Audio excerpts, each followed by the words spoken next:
Shukla colony स्थित कामाख्या सिद्धार्थ के घर पर मातमी सन्नाटा पसरा है।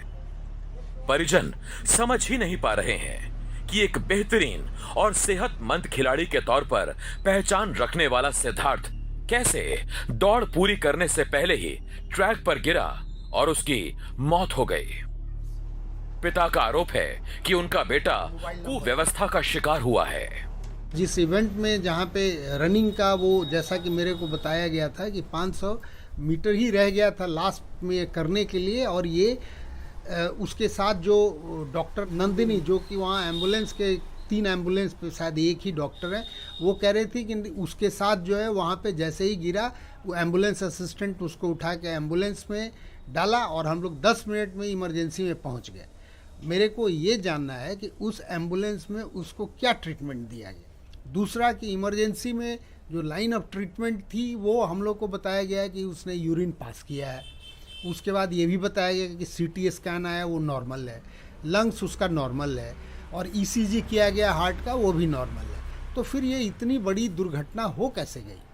और उसको इन लोगों ने अपने नेग्लिजेंस से और लैक ऑफ ट्रीटमेंट और लैक ऑफ उस स्पोर्ट्स वाला इस टाइप के इवेंट में जो स्पेशलिस्ट होना चाहिए लुक आफ्टर करने के लिए, वैसा कोई नहीं था। आयरनमैन रेस में प्रतिभागियों को 1.9 किलोमीटर की तैराकी में 90 किलोमीटर की साइकिल और 21.1 किलोमीटर दौड़ को पूरा करना होता है।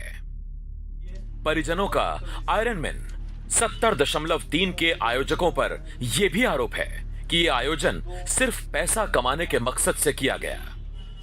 मुझे लग रहा है कि जो इंथुजियाज्म और जुनून जो इस एज ग्रुप का है in this new generation, that is being capitalized and formed into a business model, not for profit but profiteering. Just a simple calculation that 2000 participants multiplied by 42,000 is almost about a business of 8.4 crores.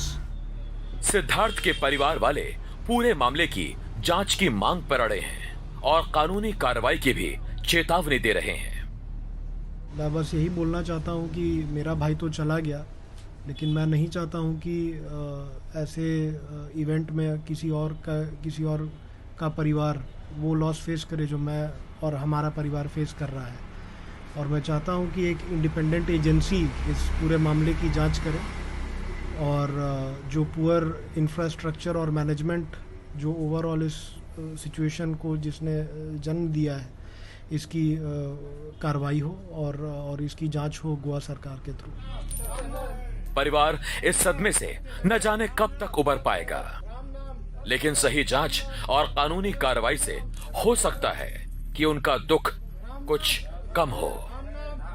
NDTV के लिए रांची से हरिवंश शर्मा की report.